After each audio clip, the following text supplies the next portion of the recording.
Hello everyone. तर आपण मागच्या व्हिडिओमध्ये क्षारकल्पना पाहिलेली आहे. आज आपण अयस्कृती कल्पना आणि लेप कल्पना पाहणार आहोत. तर अयस्कृती कल्पनामध्ये काय सांगितलं बघा. निर्माण विधी: पातळ तीक्ष्ण लोहपत्र घ्यायचं आहे, त्याला लेमन मार्गाचा कलकाचा लेप लावायचा आणि गायच्या शेणाच्या ज्या गवऱ्या आहेत त्याच्या अग्नीवर त्याला तापवायचं. त्यानंतर तापवून झाल्यावर त्याला त्रिफळा आणि शाल साराधिक काथामध्ये बुजवायचं. कुठल्या त्रिफळा आणि शाल साराधिक काथामध्ये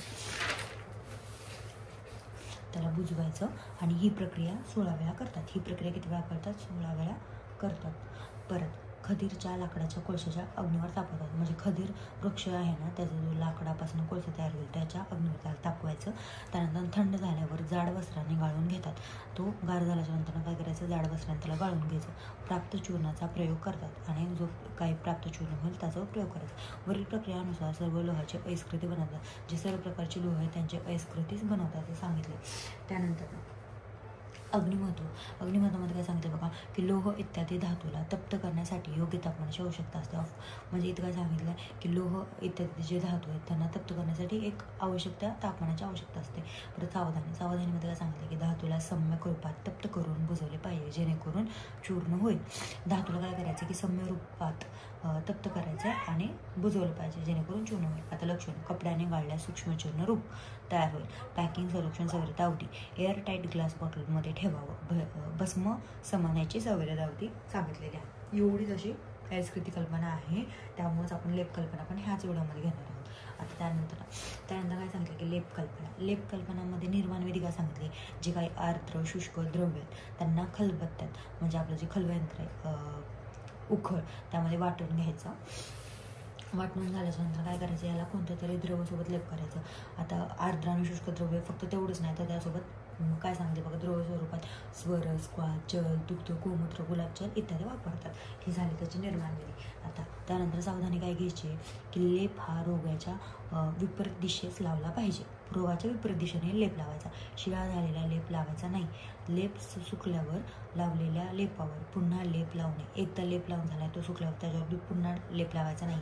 रात्री लेप लावू नये. रात्रीच्या टायमाला लेप लावायचा नाही सांगितलं आहे. परंतु जर अपकोशोथ, गंभीर आणि कफशोथ असेल तर तेव्हा आपण रात्री पण लेप लावू शकतो. आता लेपात स्नेह प्रयोग करायचा असेल तर तो किती करायचा? वात रोगात किती करायचा? कलकाच्या 1/4. पित्त रोगात कलकाच्या 1/6 आणि कफ रोगात 1/8 कलकाचा भाग स्नेह मिसळावा. आता कन्फर्मेटरी टेस्ट: त्याच्यामध्ये लेप वाटल्यावर किंवा द्रव मिसळल्यावर हा कल्क समान म्हणजे सारखा असावा. त्याची जी कन्सिस्टन्सी आहे ती एकसारखी असावी. आता संरक्षण सवरता अवधी: लेप चूर्ण त्याला काय करायचं आहे तर एअरटाईट कंटेनरमध्ये ठेवायला सांगितलं आहे. 2 वर्ष त्याचा सवरता अवधी आहे. आता त्याच्यामध्ये 2 एक्झाम्पल सांगितलेत बघा. लेपामध्ये अवगुलजादी लेप आणि त्यानंतर काय सांगितलं आहे केशवर्धक लेप एक सांगितलं आहे. केशवर्धक लेप. आता आपण पहिल्यांदा अवगुलजादी लेप बघूया. त्याच्यामध्ये घटकद्रव्य काय सांगितलं? अवगुलचे बीज त्यालाच 192 ग्राम सांगितलं आहे. हरताळपत्र 48 ग्राम आणि गोमूत्र आवश्यकतेनुसार. मग निर्माण विधीमध्ये काय करायचं? हे तिन्ही पण वाटून घ्यायचे आणि लेप करायचा. अवगुलजादी बीज, हरताळपत्र आणि त्याला गोमूत्रासोबत मदतीने वाटून घ्यायचं आणि लेप तयार करायचा. ही आहे अवगुलजादी लेप.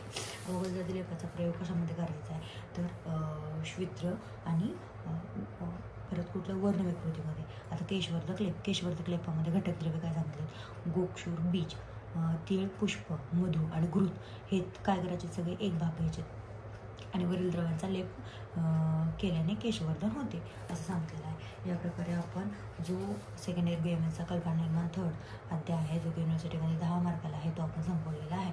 त्यानंतर आपण